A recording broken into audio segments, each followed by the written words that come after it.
우리에게 주신 하나님의 말씀은 시편 73편 28절 말씀입니다. 하나님께 가까이 함이 내게 복이라. 내가 주 여호와를 나의 피난처로 삼아 주의 모든 행적을 전파하리이다. 오늘 이 말씀에 많은 은혜 받으시기 바랍니다. 시편 73편은 전체로 보면 중간 정도의 분량이죠. 28절까지 되어 있는데 마무리할 때 하나님께 가까이 함이 내게 복이라 라고 이렇게 고백합니다. 짧지만 아주 강렬한 고백입니다. 그래서 오늘은 가까이 함이라는 주제를 가지고 우리들의 모습을 좀 돌아보도록 그렇게 하면 좋겠습니다. 성경에서 우리에게 얘기하는, 또 성경이 제시하는 복이라는, 우리가 흔히 축복이라는 말을 쓰는데요, 하나님께서 우리를 해주시는 일종의 하나님이 예비하신 선물이라는 그런 뜻으로 여러분들이 이해하시면 좋을 것 같습니다. 무엇이 우리에게 복이 되는가에 대해서는 여러 가지 얘기할 수 있죠. 성경이 얘기하는 복은 대부분 어떤 복인가 하면 하나님과 우리 사람과의 관계를 통해서 오는 복입니다. 성경이 주는 복은 어떤 복인가 하면 내가 하나님과 어떤 관계 안으로 들어가는가 하는 것이 큰 주제가 됩니다. 그래서 시편 73편에서도 하나님께 가까이 함이 내게 큰 복이 되었습니다 라고 고백합니다. 여러분들의 믿음이 좀 더 성숙해지려면, 믿음의 좋은 공동체를 이루려면 그것은 눈으로 보여지는 어떤 것을 선물로 받아서 이루어지는 게 아닙니다. 시편 73편이 지금 다루고 있는 주제는 어떤 것인가요? 1절로부터 3절에 보면 시편 73편이 다루고 있는 주제가 어떤 것인지 분명히 알 수 있습니다. 2절에 보면 시인이 이렇게 얘기합니다. 표준세 번역, 현대어 번역인데요. 나는 그 확신을 잃고 넘어질 뻔 했구나. 이 믿음을 버리고 미끄러질 뻔 했구나. 어떤 일 때문인지 시인이 확신을 잃고 넘어질 뻔 합니다. 개역 성경으로 하면 실족할 뻔하였고 그렇게 되어 있죠. 어떤 일 때문인지 믿음을 버리고 미끄러질 뻔합니다. 왜 그런가? 왜 실족하고 왜 확신을 버리는가 하면 3절에 보면 그것은 내가 거만한 자를 시세움하고 악하고 거만한 사람들을 마음에 시기하고 악인들이 누리는 평안을 부러워했기 때문입니다.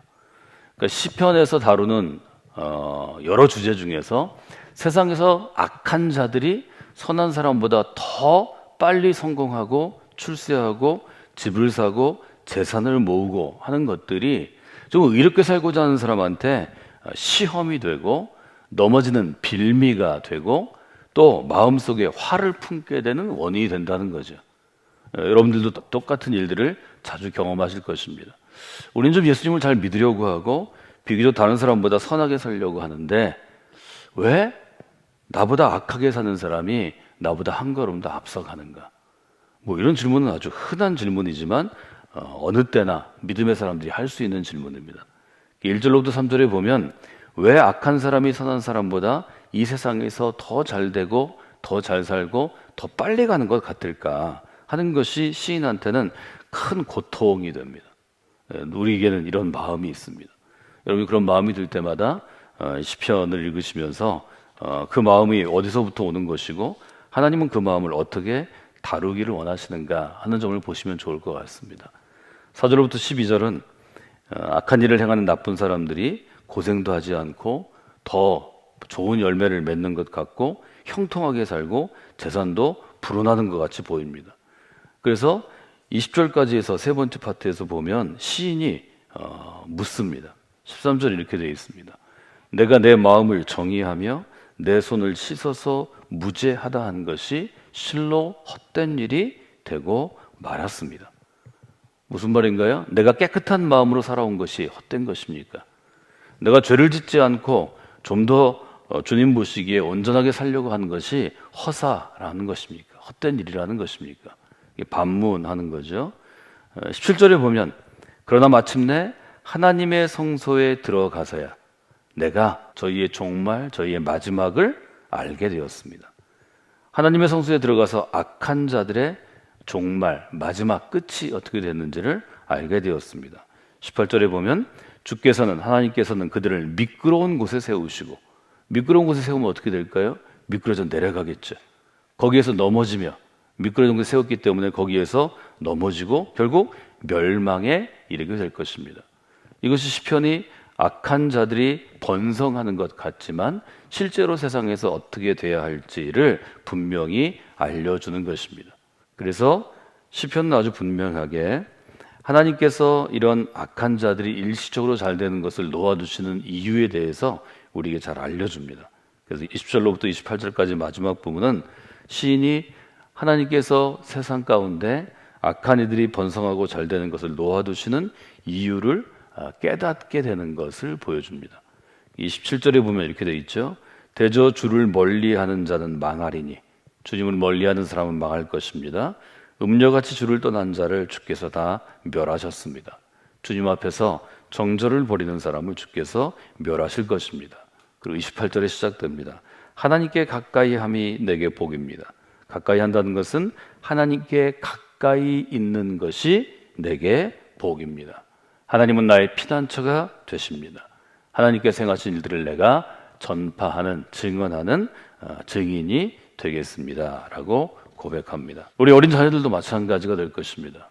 어린 자들이 자라나서 우리가 지금은 돕고 잘 세워주고 칭찬하고 격려해도 이런 일들을 인생 가운데 겪게 되면 스스로 이것들을 소화할 수 있는 믿음의 깊이와 믿음의 용량, 크기가 돼야 합니다.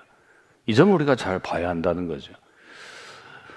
마음으로 이런 것들이 시험이 될 때 우리가 교회 안에서 잘 자라나고 하나님의 안에서 자라나도 인생이 어떤 이런 강력한 도전 앞에, 챌린징 앞에 서게 됐을 때 이것들을 이길 수 있는 방법은 무엇인가요?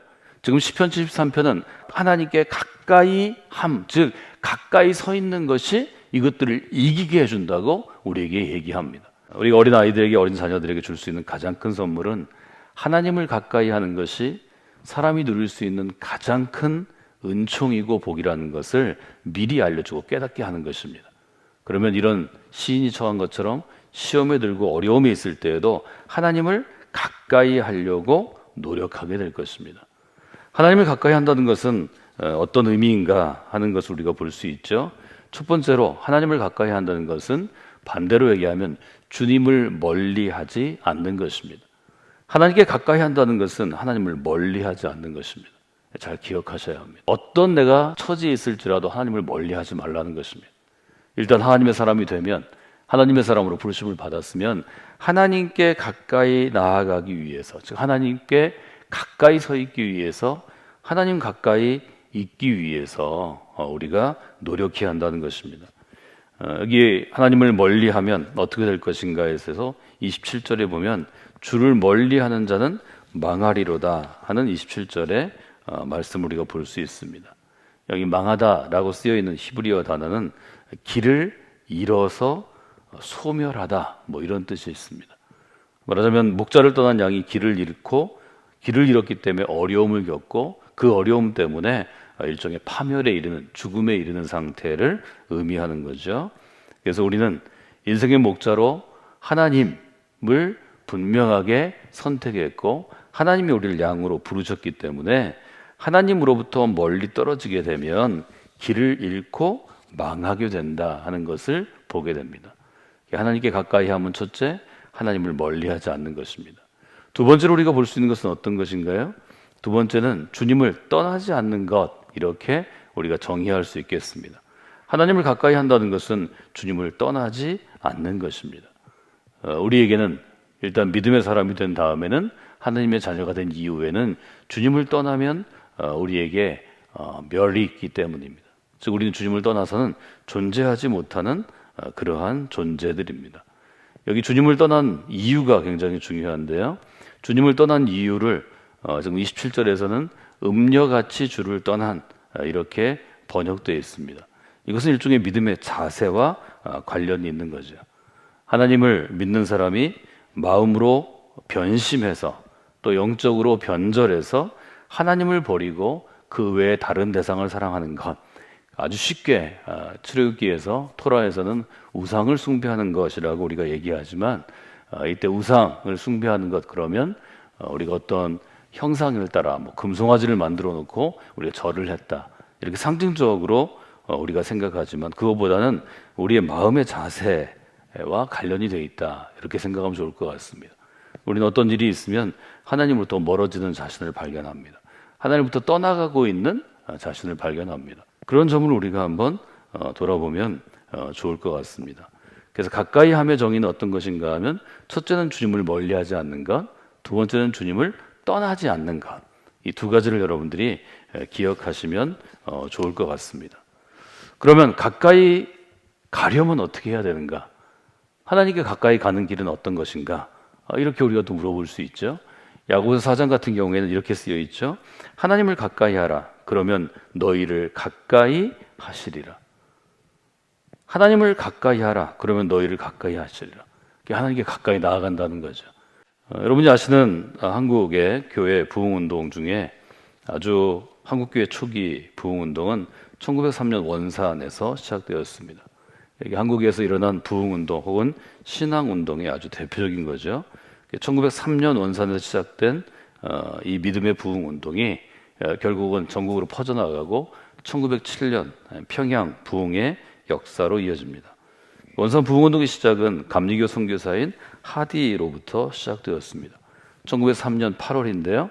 8월에 이분들이 일종의 여름 휴가, 여름 리트릿을 갖게 되었는데 8월 24일부터 30일까지 선교사들이 모임을 갖게 되었습니다. 선교사들이 모이니까 그 자리에서 당연히 예배드리고 기도하게 되었습니다. 말씀을 준비한 분이 로버트 하디인데 감리교 선교사였습니다. 이분이 말씀을 준비한 첫 번째 제목은 요한복음 14장, 15장, 16장을 본문으로 효과적인 기도를 위한 세 가지 필수 요소들입니다. Three essentials to effectual prayer입니다. 기도에 대한 주제였습니다. 세 가지 딱 얘기했습니다. 첫째, 그리스도 안에서 믿음이 있어야 기도한다. Faith in Christ입니다. 두 번째, 그리스도 안에 거해야 abiding in Christ입니다. 이 거하다, 머물러 있다. 이것이 지금 시편에서 얘기하는 가까이 있다라고 저는 여러분들이 이해하면 좋을 것 같습니다. 세 번째는 성령 세례의 경험입니다. An experience of Pentecost입니다. 그리스도 안에서 믿음이 있고 그리스도 안에 거하고 성령의 역사를 체험하면 이것이 효과적인 기도이고 이것이 우리가 해야 될 기도이다. 말씀을 준비하는데 하디가 도전을 받습니다. 그래서 여러분 말씀을 묵상하는 게 중요합니다. 먼저 설교자가 도전받았다는 것입니다. 내가 그리스도 안에 믿음 안에 있는가? 내가 그리스도 안에 거하는가? 그리고 질문합니다. 내가 성령의 세례를 경험했는가? 오랫동안 내가 선교사로 사역했지만 실제로 성령 안에 거하지 않는다는 것을 스스로 알게 됩니다. 그리고 말씀을 전할 때 이렇게 하세요, 이렇게 하세요, 이렇게가 아니라 자기 고백합니다. 내가 오랫동안 선교사로 살고 있고 앞으로도 선교사로 살겠지만 성령의 역사를 내가 지금 경험한다고 할 수 없습니다.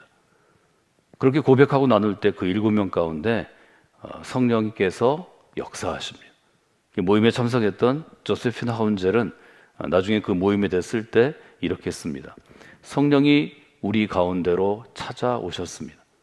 그렇게 쓰고 있고요. 아레나 캐롤이라는 분은 다 선교사들이죠.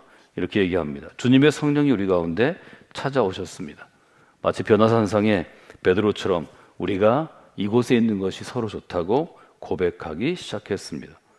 이것이 한국 교회의 첫 번째 아주 큰 부흥의 역사를 가져온 원산 대부흥 운동의 시작입니다. 모든 교회가 예배로 모일 때마다 혹은 그리스도인들이 어떤 목적을 가지고 모일 때마다 이 기본적인 면에만 아주 분명하게 집중할 수 있다면 한 사람이라도 그 기본적인 체험을 할 수 있다면 성령의 역사는 오늘도 혹은 내일도 어떤 미래에도 동일하게 이루어지는 것입니다. 많은 사람이 모이거나 탁월한 설교자가 있거나 신앙 좋은 사람이 있어서 일어나는 게 아닙니다. 기본적으로 하나님을 갈구하는 사람들이 있을 때 그 사람들이 믿음으로 하나님의 역사를 기대할 때 일어나는 것이 성령의 역사입니다. 우리 교회가 매 예배가 또 모든 모임들이 그런 모임과 예배가 되기를 기대합니다. 그래서 여러분이 기도하는 게 중요합니다. 여러분이 예배와 모임 가운데 함께 하셔서 하나님께 가까이 나아가는 시간이 되게 하여 주시옵소서. 여러분 그렇게만 기도하셔도 하나님께 가까이 나아가는 믿음의 역사가 우리 가운데 일어나게 됩니다. 그 점을 여러분들이 마음 가운데 두시면 좋을 것 같습니다. 하나님께 가까이 가면 어떤 열매가 있는가 하는 것도 제가 여러분에게 강조하는 것 중에 하나입니다. 하나님을 가까이 하면 어떤 열매가 있나요? 예수님이 제자들에게 이런 말씀을 하신 적이 있어요. 나는 선한 목자라. 나는 내 양을 알고 양도 나를 안다. 그리고 이렇게 얘기하시죠. 아버지께서 나를 아시고 내가 아버지를 아는 것 같으니 나는 양을 위하여 목숨을 버리노라. 하나님께 가까이 하는 것의 결과는 어떤 것인가 하면 이 내 양을 알고 양도 나를 아는 것처럼 내가 하나님을 알고 하나님이 나를 아시는 관계가 됩니다. 이 관계를 우리는 친밀함이라고 표현했습니다. 신앙생활의 가장 큰 복은 어떤 것인가요? 이 친밀함 가운데 거하는 것입니다. 하디가 얘기한 abiding in Christ, 그리스도 안에 거하는 것. 이것은 요한복음에도 있고 에베소서의 아주 큰 주제인데요. 우리가 가장 큰 복은 내가 하나님 안에 거하고 하나님이 내 안에 거하는 것을 스스로 느끼고 체험하고 고백하고 증언할 수 있는 것입니다. 여러분이 이 단계를 계속해서 유지하시는 수준 높은 그리스도인들이 되시기를 원합니다.